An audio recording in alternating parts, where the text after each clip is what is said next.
जय हिंद मेरे प्यारे साथियों। आज के इस वीडियो में हम आपको बताएंगे कि मध्य प्रदेश में सरकारी नौकरियों पर आरक्षण आखिर किस तरह से दिया जाता है या सरकारी नौकरियों पर आरक्षण किस तरह से लागू होता है। इस वीडियो के माध्यम से आपको बताऊंगा, क्योंकि कहीं ना कहीं अगर आप देखेंगे अभी वर्तमान में Madhya Pradesh constable, Madhya Pradesh sub inspector और एएसआई एलडीसी सूबेदार स्टेनो के पद आए हुए हैं।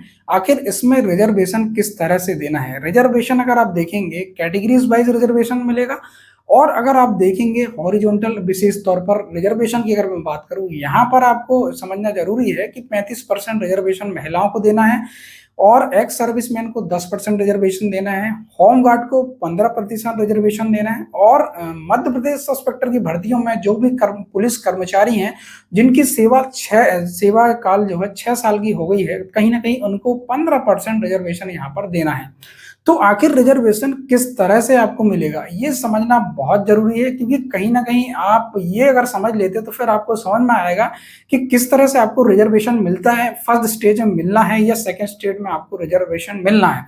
तो इस वीडियो में पूरा डीप आप समझेंगे, क्योंकि कहीं ना कहीं मध्य प्रदेश सब इंस्पेक्टर की वैकेंसी आई हुई है जिसमें 15% पुलिस कांस्टेबल को, कहीं ना कहीं पुलिस कर्मचारियों को 15% पद जो है रिजर्व किए गए हैं। कहीं ना कहीं आप ये समझेंगे कि आपको रिजर्वेशन कहां पर मिलना है, प्रथम चरण में प्रीलिम्स में मिलना है या प्राइमरी परीक्षा में मिलना है या सेकेंडरी जिसको आप लिखित परीक्षा या मेंस परीक्षा या मुख्य परीक्षा में यहाँ पर रिजर्वेशन मिल रहा है। ये समझना बहुत जरूरी है, क्योंकि हमारे बैच के लड़के 2017 बैच के लड़के इन्होंने कहीं ना कहीं सेवा काल पूरा कर लिए, मतलब उनकी लगभग 7.5 पौने 8 साल की सर्विस हो चुकी है और ये सब इंस्पेक्टर की भर्ती डालना चाह रहे हैं। और सबसे पहले ये समझना चाह रहे हैं कि आखिर रिजर्वेशन कहाँ पर मिलने वाला, प्रथम स्टेज में या सेकंड स्टेज में। तो सबसे पहले हम समझते हैं कि आखिर रिजर्वेशन कितने प्रकार का होता है। अगर आप रिजर्वेशन देखेंगे तो रिजर्वेशन दो प्रकार का होता है, एक वर्टिकल रिजर्वेशन ये होता है, दूसरा हॉरिजॉन्टल रिजर्वेशन। वर्टिकल रिजर्वेशन सबसे पहले हम बात करेंगे तो वर्टिकल रिजर्वेशन क्या है, मुख्य सामाजिक तौर पर और जो हमारे निचले तबके के लोगों को ऊपर उठाने के लिए, मतलब कहीं ना कहीं इनकी भी मुख्य धाराओं में लाने के लिए, कहीं ना कहीं शैक्षणिक या सामाजिक तौर पर कहीं ना कहीं इनको भी कहीं ना कहीं इनकी भागीदारी भी होना चाहिए, तो इनको लिए कहीं ना कहीं रिजर्वेशन की व्यवस्था की गई है। जैसे एसटी कैटेगरी, एससी कैटेगरी, आप मैं बात करूं ओबीसी कैटेगरी या ईडब्ल्यूएस कैटेगरी, तो इनको जो है रिजर्वेशन में रखा गया। तो ये आते हैं वर्टिकल श्रेणी में, ठीक है। और अनरिजर्व कैटेगरी की ऐसी कैटेगरी, ये खुली प्रतियोगिता है, ये जो है कहीं ना कहीं कैटेगरी में नहीं है। ये कैटेगरी अलग, मैंने बताया आपको, एक होती है अनरिजर्व, ठीक है, ये अलग ही कैटेगरी है, ये खुली प्रतियोगिता, यहाँ पर कोई भी भाग ले सकता है, ठीक है। मैं आगे आपको बताऊंगा। दूसरा अगर आप देखेंगे यहाँ पर है आपको हॉरिजॉन्टल श्रेणी, हॉरिजॉन्टल रिजर्वेशन। हॉरिजॉन्टल रिजर्वेशन में आप देखेंगे, देखो यार, सबसे पहले तो आपको वर्टिकल रिजर्वेशन दिएगा, इसके अंदर ही आपको हॉरिजॉन्टल रिजर्वेशन मिलना है। जैसे महिलाओं को 35%, एक्समैन को 10%, होमगार्ड को 15% और कहीं ना कहीं मध्य प्रदेश के पुलिस कर्मचारियों को सस्पेक्टरी भर्ती में लिए 15% रिजर्वेशन मिलना है। यहाँ पर आप देखेंगे मैंने चारों पांचों श्रेणी बताया, ये आप आने वाले हैं हॉरिजॉन्टल रिजर्वेशन में। ये समझना बहुत जरूरी, तभी आप आगे समझ पाएंगे। तो सबसे पहले मैं हॉरिजॉन्टल में बताऊं, मैंने आपको वर्टिकल श्रेणी में बताया, वर्टिकल श्रेणी में आपको बताया, ये जो है वर्टिकल श्रेणी में आएंगे ओबीसी, एसटी, एससी और ईडब्ल्यूएस। अलग अलग आप रिजर्वेशन देखेंगे। सबसे पहले ओबीसी को देखेंगे, अभी वर्तमान में मध्य प्रदेश में ओबीसी को 14% है। देखो अलग अलग राज्यों में अलग अलग रिजर्वेशन परसेंटेज आपको देखने को मिलेगा। मध्य प्रदेश की स्थिति की बात करूं तो मध्य प्रदेश में ओबीसी में वर्तमान में 14% रिजर्वेशन मिल रहा है। इससे पहले आप देखेंगे एससी कैटेगरी में 16%, एसटी कैटेगरी में 20% और ईडब्ल्यूएस कैटेगरी में 10%। अगर आप पोस्ट वाइज देखेंगे तो आप अगर 100 पोस्टें आई हैं तो 14 पोस्ट जो है ओबीसी में रिजर्व है, एससी में 16 और एसटी में 20 और ईडब्ल्यूएस में 10। तो ऐसे कुल मिलाकर आप देख सकते हैं शेष जो शेष बचे हैं वो अनरिजर्व कैटेगरी, ठीक है। अगर मैं बात करूं अभी जो शेष बचेंगे, देखो टोटल मिलाकर अगर मैं बात करूं 60%, शेष जो 40% है ये रहेंगे, कहीं ना कहीं 40 पोस्ट जो रहेंगे वो अनरिजर्व कैटेगरी के लिए। ये हो गया वर्टिकल रिजर्वेशन, तो मैंने बताया आपको वर्टिकल रिजर्व। उसके बाद आप हॉरिजॉन्टल रिजर्वेशन देखेंगे, महिलाओं की कहीं ना कहीं इसमें भी भागीदारी होना चाहिए, कहीं महिला सशक्तिकरण या महिलाओं की भी कहीं ना कहीं मुख्य धाराओं, मतलब कहीं ना कहीं महिलाओं की भी भागीदारी होना चाहिए। इसलिए 35% मध्य प्रदेश सरकार ने 35% महिलाओं को रिजर्वेशन दिया, ठीक है। तो महिलाओं को 35% रिजर्वेशन दिया गया। अब मैं आता हूँ एक्स सैनिक, देखो भूतपूर्व सैनिकों के लिए कहीं ना कहीं देश की सेवा, इन्होंने लगभग 10 से 15 साल देश की सेवा की है और कहीं ना कहीं यहाँ पर इनकी भी भागीदारी जरूरी है। इनको कहीं ना कहीं इनके देश के प्रति समर्पण और कहीं न कहीं इन्होंने जो इतनी साल की सर्विस दी, तो इनका सम्मान के लिए इनको इनको जो है कम से कम 10% रिज़र्वेशन दिया गया। मैं बात कर दूँ अब होमगार्ड के लिए, होमगार्ड के लिए भर्ती होते हैं, तो कहीं न कहीं इनको जो है, इनको भी जो कहीं न कहीं ऊपर उठाने के लिए सरकार ने इनको भी 15% आरक्षण दी है। अब बात आती है कि सब सेक्टर में 15% रिजर्व पर पुलिस कर्मचारी को ली है, जिनकी सेवा काल 6 साल हो चुकी है। मतलब कहीं न कहीं देखो यार, डिपार्टमेंटल प्रमोशन तो होते नहीं, एक ही वैकेंसी है सब सेक्टर की, जिसमें जो हमारा कांस्टेबल है, हेड कांस्टेबल जो भी हैं, तो इन्होंने कहीं न कहीं ऊपर मतलब कहीं न कहीं इनको भी सब सेक्टर में भर्ती होने के लिए कहीं न कहीं रिजर्वेशन होना ज़रूरी है, क्योंकि डिपार्टमेंटल है, तो कहीं न कहीं डिपार्टमेंट को भी प्रमोशन देना बहुत ज़रूरी है। तो इनको भी एक बार प्रोत्साहन देने के लिए कहीं न कहीं इनके भी पद रिज़र्व किए गए हैं। जैसे अगर मैं मध्य प्रदेश सब सेक्टर की बात करूँ, तो 500 पद आए थे इसमें, तो अलग-अलग कैटेगरीज़ में अलग-अलग आप देखेंगे, तो फीमेल में आप देखेंगे 142 पद हैं, एक्स-मैनों के लिए 51 पद हैं और 15% पुलिस के लिए 75 टोटल पद आपको देखने को मिलेंगे। तो हॉरिजॉन्टल में मैं बताया आपको कि हॉरिजॉन्टल में आप समझ गए, हॉरिजॉन्टल कौन आएँगे, एक महिला आएँगे, एक्समैन आएँगे, आपके होमगार्ड आएँगे। देखो होमगार्ड इसमें नहीं है, ठीक है, सस्पेक्ट में ध्यान रखना। पुलिस कांस्टेबल में आप देखेंगे और आप देखेंगे एक्समैन आप देखेंगे 10%, ठीक है, पुलिस कर्मचारी के लिए 15%। तो ये जो आप मैंने बताया आपको, ये आएँगे हॉरिजॉन्टल श्रेणी में।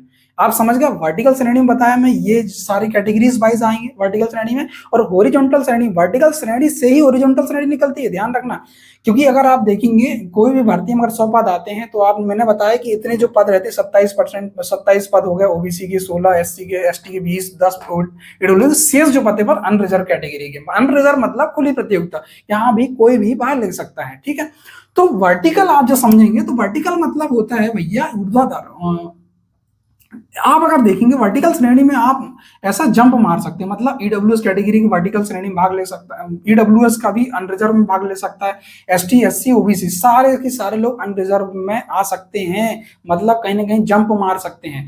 मतलब ये है कि अगर कोई भी, जैसे कोई भी प्रतियोगी परीक्षा हुई जिसमें 80 नंबर का कट ऑफ गया, कायम है अनरिजर्व कैटेगरी का 80 नंबर कट ऑफ गया, तो 80 नंबर में जितने भी अभ्यर्थी हैं ओबीसी एसटी, 80 नंबर और 80 से ऊपर वाले जितने भी categories wise OBC SC ST DWS, ये सारे लोग कहीं ना कहीं जो है अनरिजर्व कैटेगरी में भाग ले सकते हैं। कहीं ना कहीं ये मेरिटोरियस है, ये जो है मेरिट के अकॉर्डिंग है अनरिजर्व कैटेगरी में आ सकते हो। मतलब सारी कैटेगरीज के लोग, मेल हो चाहे फीमेल हो, चाहे अदर स्टेट के, मैं बात करता हूँ अदर स्टेट के, मेल हो चाहे फीमेल हो चाहे अदर स्टेट के हो, भाई अदर स्टेट के कितने भी राज्यों के लोग हो, सब की सब अनरिजर्व कैटेगरी में आने वाले हैं। अब बात आती है कि सर मैं अनरिजर्व कैटेगरी में, सर मेरे 80 मार्क्स से सर क्या मैं अनरिजर्व बैठूं? आप अनरिजर्व कैटेगरी में ही आओगे अगर आपके 79 नंबर है, मतलब अदर स्टेट का कोई बंदा है, उस वो अदर स्टेट का बंदा तो अनरिजर्व कैटेगरी में आएगा ही आएगा, ठीक है। अगर उसके 79 नंबर है तो वो जो है फेल हो जाएगा, सीधे फेल हो जाएगा, उसको और कहीं फायदा नहीं मिलेगा, क्योंकि वह अनरिजर्व कैटेगरी में ही भाग लिया उसने। मतलब अदर स्टेट वाले सारे अनरिजर्व कैटेगरी में आएंगे। मतलब आप समझ सकते हो अनरिजर्व कैटेगरी में कितना कंपटीशन है। अनरिजर्व कैटेगरी में सारे स्टेट के लोग आएंगे, अभी देखे मैंने मालदीव लक्षद्वीप तक के लोगों ने फॉर्म भरे हैं, ठीक है। तो आप देखेंगे कि अनरिजर्व कैटेगरी में सारे लोग आएंगे, ये मतलब अन्य राज्यों के जितने भी राज्य हैं जो भी फॉर्म भर रहे हैं सारे राज्यों के लोग आएंगे, plus ST SC OBC EWS सारे के सारे लोग यहाँ पर भाग लेने वाले हैं मेरिट के अकॉर्डिंग। मतलब अनरिजर्व देख रहे हैं, अनरिजर्व मतलब जनरल कैटेगरी है ना, तो ये सारे के सारे लोग इसमें जंप मार सकते हैं अनरिजर्व कैटेगरी में।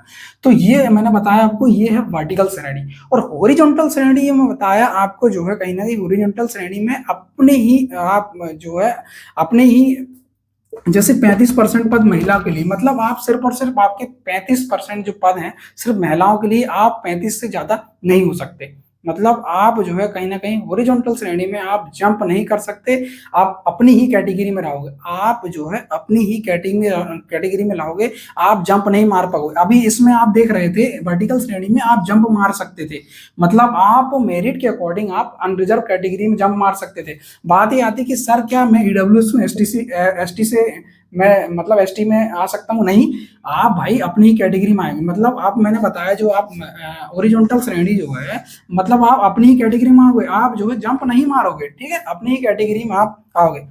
आप जंप नहीं मार पाओगे, मतलब आप मतलब 35% आप महिला रिजर्वेशन है, तो आप सिर्फ और सिर्फ 35% महिला रिजर्वेशन आपको मिलेगा। अब बात आती है कि आखिर रिजर्वेशन आपको कहाँ पर मिलेगा, मतलब ये है कि आपको प्री में मिलेगा, मेंस में मिलेगा, या प्राथमिक परीक्षा में मिलेगा, या द्वितीय परीक्षा में, मतलब प्रथम स्टेज या सेकंड स्टेज। अगर आप जब देखेंगे तो इसमें आप पाएंगे, रूल बुक अगर आप देखेंगे, रूल बुक में जो है स्पष्ट किया गया है कि आप जो है प्रथम चरण में ओरिजेंटल श्रेणी, देखो आप यहाँ पर आप समझना होगा कि ओरिजेंटल श्रेणी मैंने बताया, इसमें स्पष्ट कहा गया है ओरिजेंटल श्रेणी के लिए पृथक से कट ऑफ नहीं बनाया जाएगा। मतलब ये है कि आप जो है 500 पदों पर आपकी भर्ती आई है, आप वर्टिकल रूप से 500 पदों की भर्ती पर आप भर्ती देंगे, ना कि आपके लिए रिजर्व पद होंगे कि भैया 142 पद हमारे फीमेल के हैं, तो इसका 10 गुना लड़के, जैसे सब स्पेक्ट्रम में देंगे आप 10 गुना लड़कियां जो है, 10 गुना लोगों को वर्टिकल श्रेणी के 10 गुना लोगों को सेकंड स्टेज के लिए बुलाया जाएगा। ये सब स्पेक्टर का रूल है। और आप पुलिस कांस्टेबल के देखेंगे कि वर्टिकल श्रेणी के 7 गुना लोगों को सेकंड स्टेज के लिए बुलाया जाएगा। मतलब आप समझ रहे हैं, मतलब स्पष्ट ये है कि आपको महिला हो 35%, एक्समैन को 10%, होमगार्ड को 15%, पुलिस कर्मचारी को 15%। ये ऐसा कोई जरूरी नहीं है कि आपकी जो है भागीदारी इतने परसेंट ही होना चाहिए। मतलब ये है कि आप जब सेकंड स्टेज में जाओगे तो ऐसा कोई जरूरी नहीं है कि आप पुलिस कर्मचारी हैं, आपके 75 पर रिजर्व हैं, इसके आप 10 गुना मतलब 750 लोगों को सेकंड स्टेज के लिए जाएंगे, ये नहीं है। वर्टिकल श्रेणी में जो आप बता देख रहा हूं, आप कैटेगरीज वाइज आप जो रहेंगे, जितने भी लोग भर्ती होंगे उसका 10 गुना लोगों को जो है सेकंड स्टेज के लिए ले जाया जाएगा। मतलब आप अगर पुलिस से हैं, आपके जो है 75 पद रिजर्व में, आप इस बात में सोच में पड़े हैं कि लगभग 750 लड़के कहीं ना कहीं सेकंड स्टेज के लिए जाएंगे, तो ऐसा बिल्कुल नहीं है। आपको जो है पृथक से ओरिजेंटल श्रेणी के लिए कट ऑफ जारी नहीं किया जाएगा। मतलब ये है कि प्रथम स्टेज में तो आपको जो है कहीं ना कहीं रिजर्वेशन नहीं मिलने वाला है, या आप महिला हो, या आप एक्समैन हो, या आप पुलिस कर्मचारी हो, ठीक है, आपको यहाँ रिजर्वेशन नहीं मिलने वाला। अगर यहाँ पर रिजर्वेशन मिलता तो अलग से कंपार्टमेंट आपका बनता कि भाई ठीक है 15% आपके रिजर्व पद हैं, तो आप 15% मतलब 75 पोस्ट आपकी रिजर्व है, तो 750 लोगों को सेकंड स्टेज के लिए लिया जाए, ऐसा बिल्कुल नहीं है। आप रूल बुक देखेंगे स्पष्ट इसमें कहा गया है, ऐसा कोई जरूरी नहीं है। पुलिस कर्मचारियों के 75 पद हैं, ऐसा कोई जरूरी नहीं है भाई, 100 भी जा सकते हैं, 200 भी जा सकते हैं, 500 भी जा सकते हैं, 1000 भी जा सकते हैं, लेकिन वर्टिकली रूप से। मतलब ये है कि आपको जो है वर्टिकली रूप से कहीं ना कहीं सारे लोगों के साथ, आप सारे प्रतिभागी के साथ आप भाग लेंगे, आपको अलग से रिजर्वेशन नहीं देगा, नहीं मिलने वाला आपको। आप मेल हो चाहे फीमेल हो, आप फीमेल को भी बता रहा हूं, आप जो है कहीं ना कहीं वर्टिकली रूप से आपको जो है 10 गुना लोगों को सेकंड स्टेज के लिए बुलाएगा। मतलब ये है कि महिलाओं की कट ऑफ अलग से नहीं बनने वाली, एक्समैनों की कट ऑफ नहीं बनने वाली, होमगार्ड की कट ऑफ नहीं बनने वाली, और 15% पुलिस कर्मचारियों की कट ऑफ अलग से नहीं बनने वाली। आप जो है इन्हीं प्रतियोगिताओं में, मतलब कहीं ना कहीं जो लोगों ने फॉर्म भरे हैं, जितना भी लोगों ने फॉर्म भरे, जैसे आप पुलिस कांस्टेबल देखें 9.5 लाख 10 लाख लोगों ने फॉर्म भरे, तो आप जो है आप सोच रहे हैं महिलाओं के लिए कि आप 35% रिजर्व पद सेकंड स्टेज के लिए जाएंगे, बिल्कुल नहीं है। आपको जो है इतने नंबर लाना पड़ेगा। मतलब ये है कि लड़के और लड़कियों को का नंबर एक ही होना चाहिए। मतलब कहने का मतलब ये है, ये ना सोचो आप कि आप फीमेल हैं तो आप कम नंबर में हो जाएंगे, नहीं, आप जो है वर्टिकल श्रेणी के कटाव के हिसाब से ही आपको नंबर लेना पड़ेगा, तभी आप जो है सेकंड स्टेज में जाएंगे। इसमें यह जरूरी नहीं है कि 35% महिलाओं की भागीदारी जरूरी है, ऐसा कोई जरूरी नहीं है। अगर मैं बता दूं आपको, अगर स्पष्ट इसमें कहा गया है, अगर आप रूल बुक देखेंगे इसमें लिखा गया है कि महिला हो या पुरुष या पुलिस कर्मचारी हो, एक्स सर्विसमैन हो, आप ओरिजेंटल श्रेणी में हो, अगर ओरिजेंटल श्रेणी में अभ्यर्थी की मिलने की नहीं, मतलब ये कहना चाह रहा है, अगर ओरिजेंटल श्रेणी में आपकी 35% रिजर्वेशन नहीं पाया जाता है, 15% पुलिस कर्मचारी को रिजर्वेशन नहीं, मतलब कहीं ना कहीं ये 15% नहीं पहुंच पा रहे हैं, और 10% आपको एक्स सर्विसमैन नहीं पहुंच पा रहे हैं, तो इनके पदों को जो है कहीं ना कहीं ओपन कैटेगरी, आप देखेंगे हर कैटेगरीज में ओपन कैटेगरी बनती है। ओपन कैटेगरी आप देखे होंगे तो ओपन कैटेगरी के इसमें कैरी फॉरवर्ड किया जाएगा। मतलब ये है कि ये फीमेल के जो पद रहेंगे जो ओपन कैटेगरी, मतलब आपने देखे होंगे इसमें ओपन कैटेगरी रहती है, ठीक है, इसमें जो है कहीं ना कहीं आपको जो है इसमें कैरी फॉरवर्ड हो जाएंगे आपके पद। समझ रहे हो ना आप अगर महिलाओं की भागीदारी नहीं रहेगी, एक हमारे सर्विसमैन जो रहेंगे, पुलिस सर्विसमैन रहेंगे, उनकी भागीदारी नहीं रहेंगे, भूतपूर्व सैनिक रहेंगे, कहीं ना कहीं इनके पद नहीं खाली चल जाएंगे। अगर इनके पद खाली जा रहे हैं तो ओपन कैटेगरी में कैरी फॉरवर्ड हो जाएंगे, मतलब ये पद ओपन कैटेगरी में भर जाएंगे। समझ रहे हो ना कि ओरिजेंटल श्रेणी को पृथक से रिजर्वेशन नहीं दिया जाएगा। मतलब ये है कि अलग से कट ऑफ नहीं बनेगा, ना पुलिस कर्मचारी, ना महिलाओं के, ना एक्स सर्विसमैन, किसी का कट ऑफ नहीं बनने वाला। आप जो है सारे लोगों के साथ भाग लेने वाले हैं उसमें। फिर आप मेरिट के अकॉर्डिंग जाओ ना, आपके अगर आपके पर आप पढ़ने पर आपकी क्षमता है, अगर अच्छा खासा आप मेरिट पर आते हैं तो आप चले जाइए, कोई दिक्कत नहीं, लेकिन अलग से आपको रिजर्वेशन यहाँ से नहीं दिया जाएगा। सेकेंड स्टेज आप मुख्य परीक्षा में जाएंगे, वहां पर आपको बराबर रिजर्वेशन मिलेगा कि आप ठीक है पुलिस कर्मचारी 15% लीजिए, महिला 35% लीजिए, कोई दिक्कत नहीं, 10% आप एक्समैन आप रिजर्वेशन लीजिए। तो ऐसा जो है कहीं ना कहीं आप परीक्षा में होने वाला है, कहीं ना कहीं आप सस्पेक्टर कांस्टेबल आप देखेंगे तो यही होने वाला है। क्योंकि रूल बुक आप पढ़ेंगे तो आपको पूरा समझ में आ जाएगा, क्योंकि बहुत सारे लड़के ऐसे हैं जिनको रिजर्वेशन नहीं समझ में आ रहा था। तो मैं बता दूं आप इस चक्कर मत रहें, बहुत सारे ऐसे आपको यूट्यूब वाले मिल जाएंगे जिन्होंने कहीं ना कहीं, अभी तो भाई साहब अभी भर्ती आई नहीं है, सस्पेक्टर कट ऑफ बताने लगे। अभी कांस्टेबलों का अभी कहीं ना कहीं एग्जाम नहीं हुआ, कांस्टेबल का कट ऑफ बताने लगे। अरे कांस्टेबल कट ऑफ बता रहे ठीक है, फीमेल का कट ऑफ कहाँ से बता रहा भाई, एक्समैन कट ऑफ कहाँ से बता रहा, होमगार्ड कट ऑफ कहाँ से बता रहे। तो कट ऑफ का वीडियो तो अभी से चालू हो गया बनना, तो आप ये दिमाग से हटा दें, महिला का कट ऑफ बिल्कुल नहीं बनने वाला अलग से। आप वर्टिकल श्रेणी में आइए, आप भाग लीजिए, फिर आपको सेकंड स्टेज में फिजिकल हो जाएगी, आपका फिजिकल फिर आप लीजिए, कोई दिक्कत नहीं, रिजर्वेशन लीजिए, लेकिन प्रथम चरण में आपको रिजर्वेशन नहीं मिलने वाला। ठीक है, तो दोस्तों ये था वीडियो, कैसा लगा अपनी प्रतिक्रिया जरूर दें, अच्छा लगा तो शेयर जरूर करेंगे। ठीक है, बाकी मेरा यूट्यूब चैनल है, वहां पर भी आप जाकर सब्सक्राइब कर सकते हैं, फेसबुक चैनल पे आप फॉलो कर सकते हैं।